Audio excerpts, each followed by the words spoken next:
How are you guys doing today? Great. Great. How are you? I'm great, man.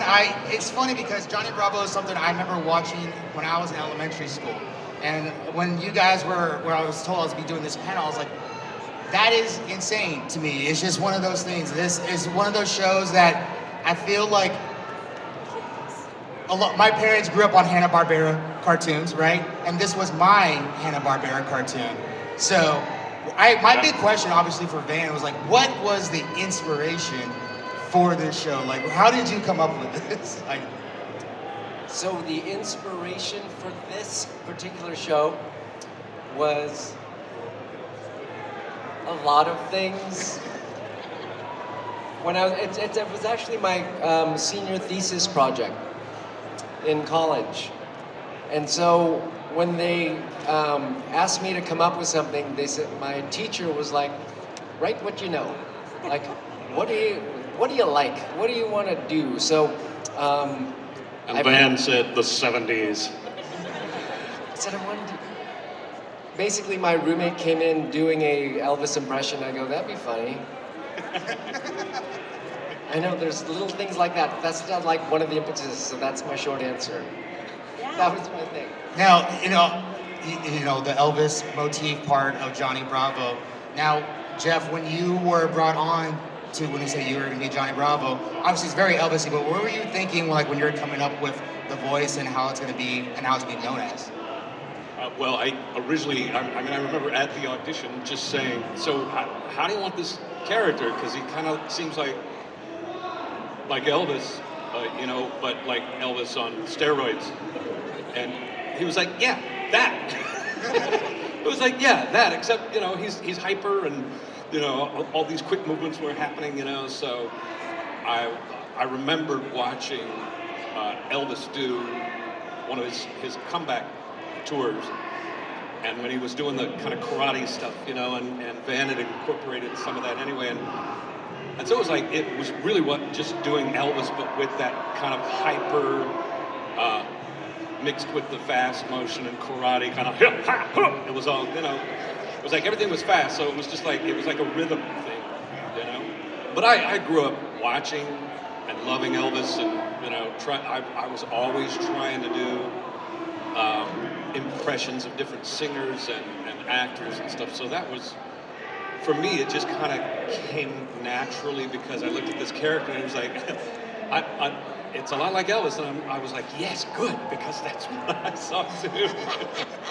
So it was, that's how it worked. I did not have a plan B. I'm No. glad plan A worked. No. Yeah, But my other fun story about that was Jeff Bennett actually auditioned for 2 different shows with the same Elvis voice. Oh, that's true. At the same time. What? Does anybody remember Tex Tin Star Oh my God. from, what was it? It was the Snookums and Meat show. The Snookums and Meat Hour. Snookums and meat? Yeah, you remember? You were on that. I know you did stuff. They had a pasta, that's right. Thanks. What does he get? Oprah, tell him what he's won. So,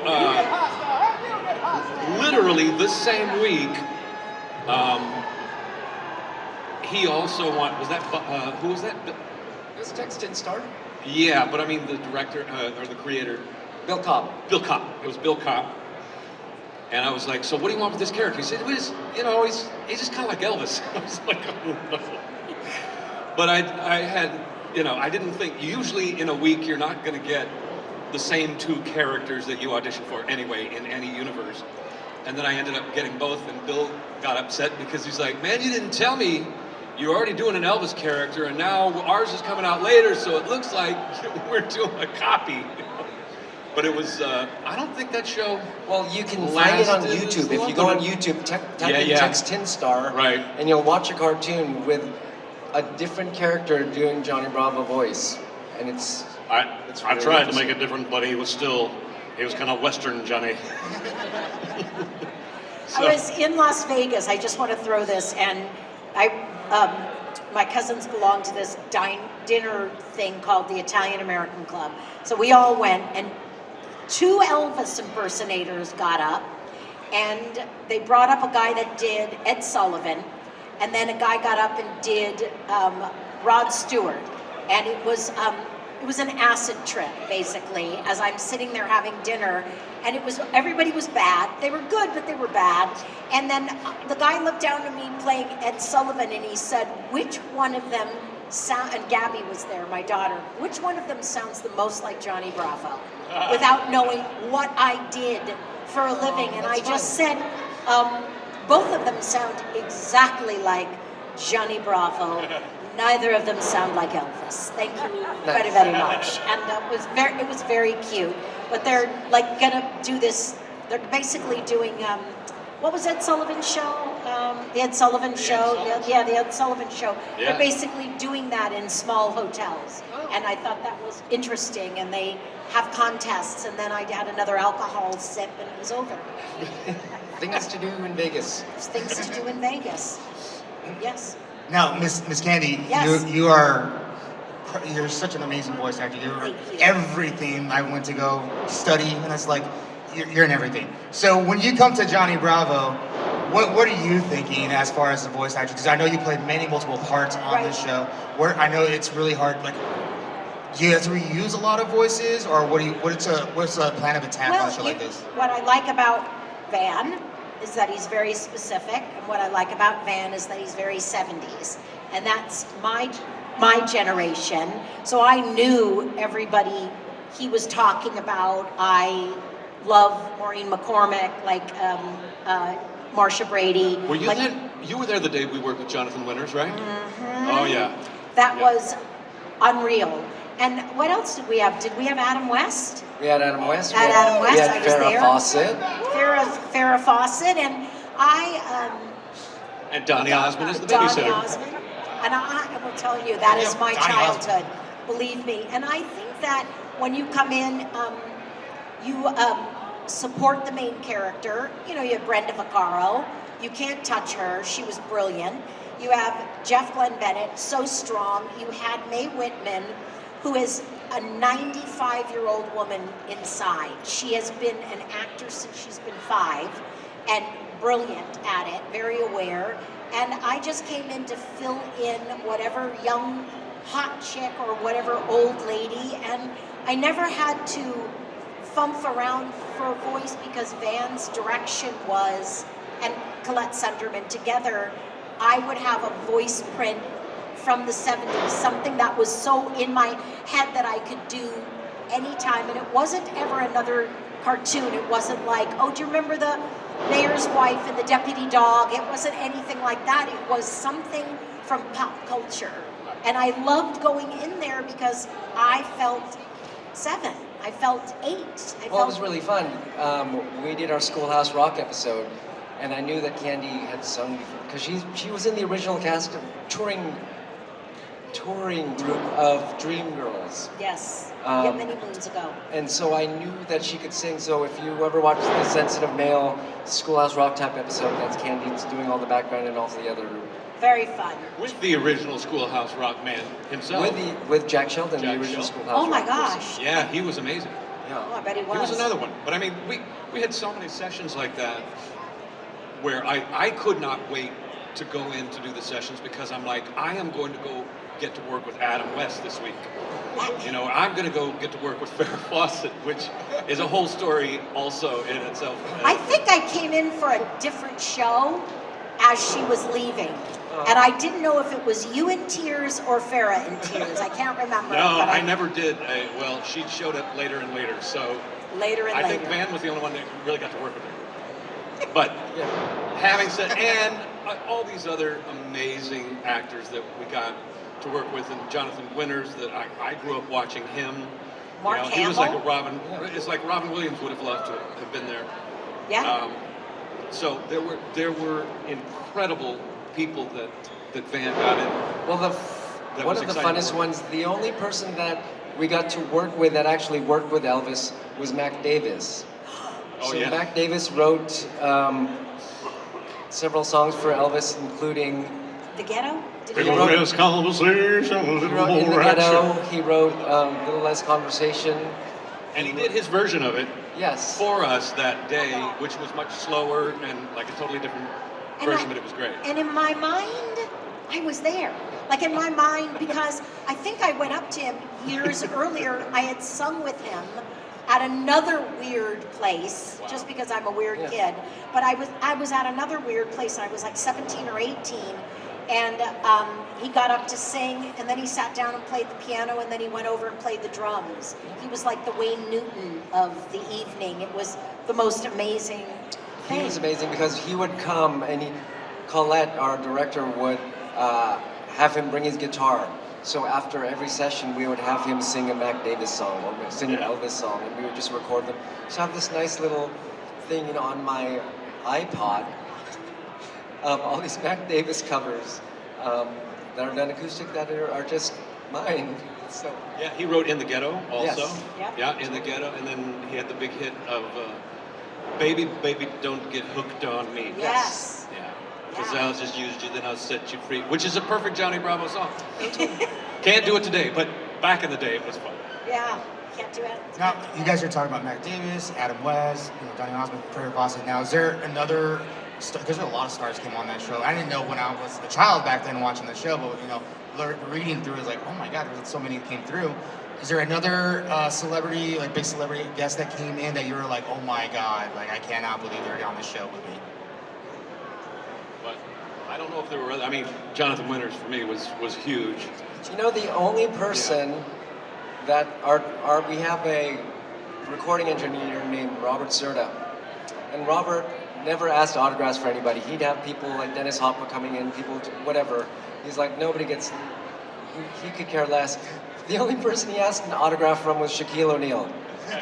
So Shaquille O'Neal comes in and he's like, I had to bring a basketball in. He had to bring something in for him to sign, just because he was like the huge, like, yeah. Wow. He was the most impressive, not just because of size. Didn't we have like Heavy D or some, who was We it? had Chuck D.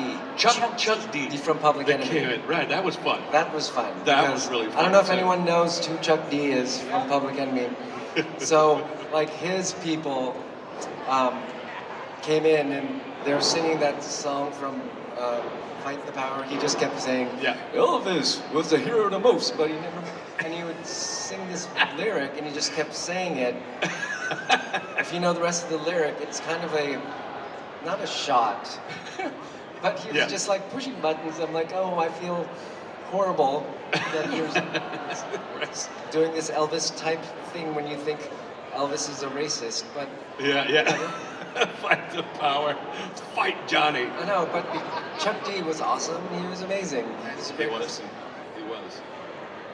Now, why is it that Johnny Bravo got so much attention from like the Time Warner buyout? Why do you think this one show that they got involved in it so much? Did any theories on that? Interesting. What do you mean?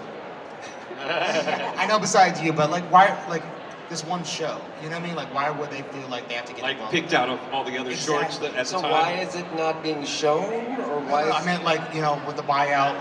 I know that they asked you to leave during that time. Is that correct? So I was wondering why did they single out this one show for this reason? I got the answer. They singled out the show because it was in... I do have the answer. So I have an answer that I can give you. A public answer? And a public, there's a public answer and a private answer. So the public answer is there was just a lot of politics, and it got caught in the corporate shuffle. And so I was a very young producer, so I was like 25, 26.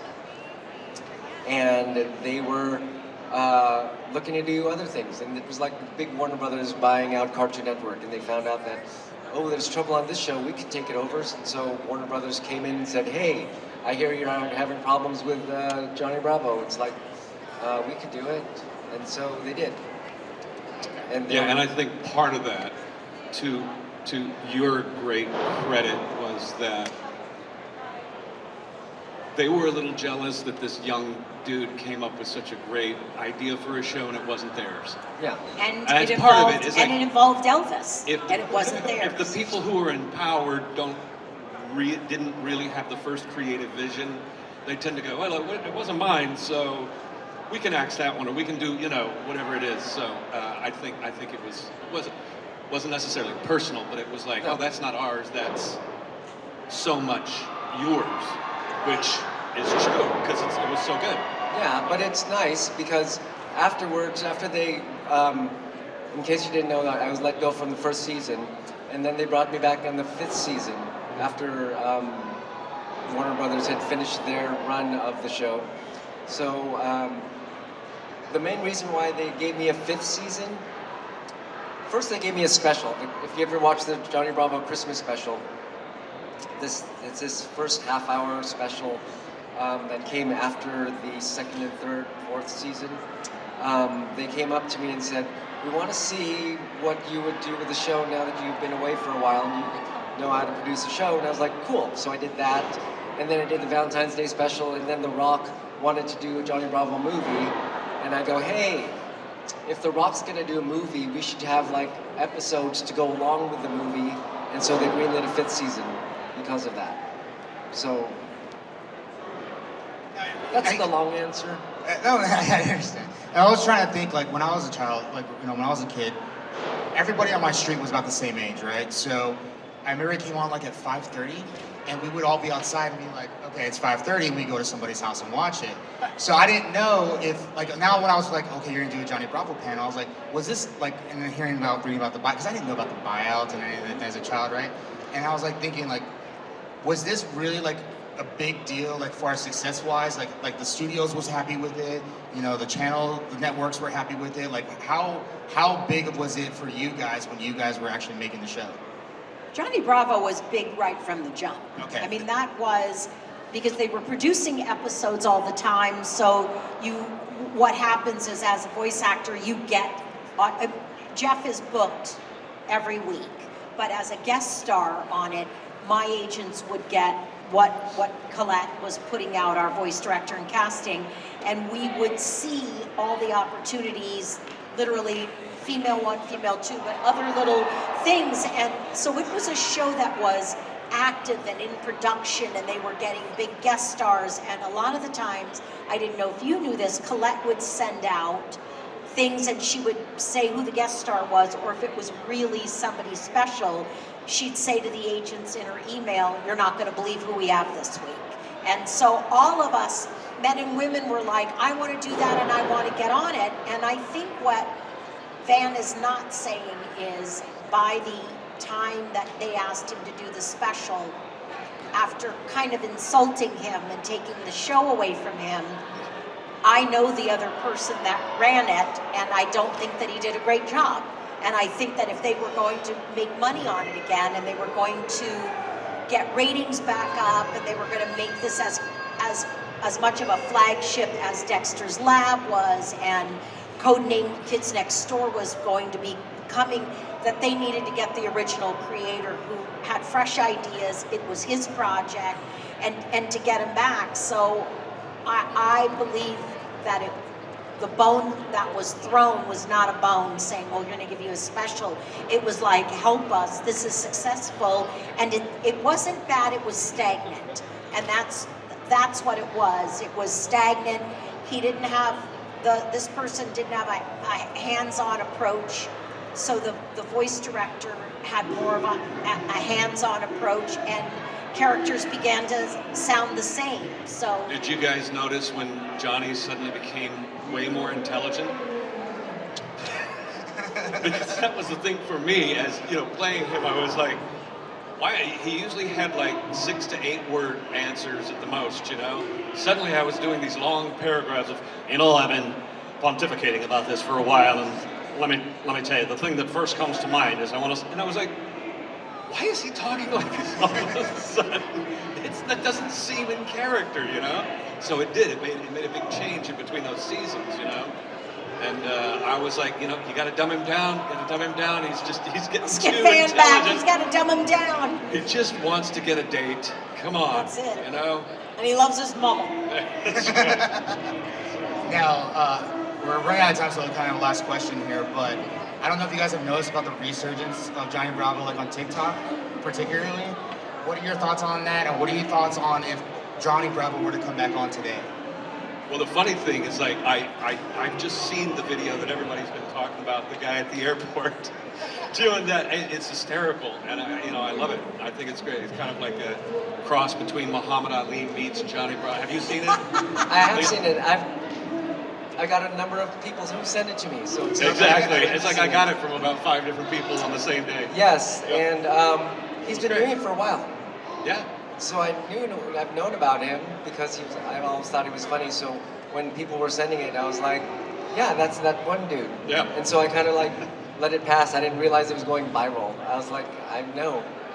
I was just impressed that he got like that part of the airport blocked Yeah, I was off like, to was do he his whole going bit. somewhere? You know, it's like, did everybody at the airport know? All the security is like, no, let's do this.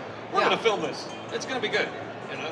How do you It's think nice. Johnny Bravo could come back, if Johnny Bravo could come back today in 2020, soon to be 2025? What do you See, As Ken. yes, no, I think he can. Yeah. Yeah. Because there is, if you watch Barbie, Ken is pretty much Johnny Bravo. Right. That's it. So it's Exactly not what like you said. he's offensive. Of course he's offensive. In the hands of a person who knows how to handle offensive, it's like, and do it for kids, it's totally feasible. It just depends on who the executives are that greenlight that. And it's kind of the perfect time to do that anyway. Absolutely. I do You know? Because there's a lot of that so-called male toxicity going around, right? Well, it's And kind it's of like, like that. I told Van, I said, we should bring it back so he can get canceled every week. And I was like, oh man, I got canceled again. Well, wait till next week when I get canceled for a completely different reason. Oh yeah. Yeah, I think it would be great. I think it would be great. I think it's look at how busy NostalgiaCon is. Look how many there are, because they don't make them like they used to, but you have somebody that could make it like they used to sitting right here, and someone who could do it like they used to sitting right here.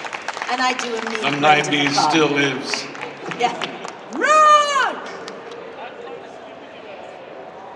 The Scooby-Doo books. Yeah. That Well, guys, was one of my favorites too. I appreciate you joining us today. Thank you for our childhood. Thank you Everyone for give them a round of listening to applause.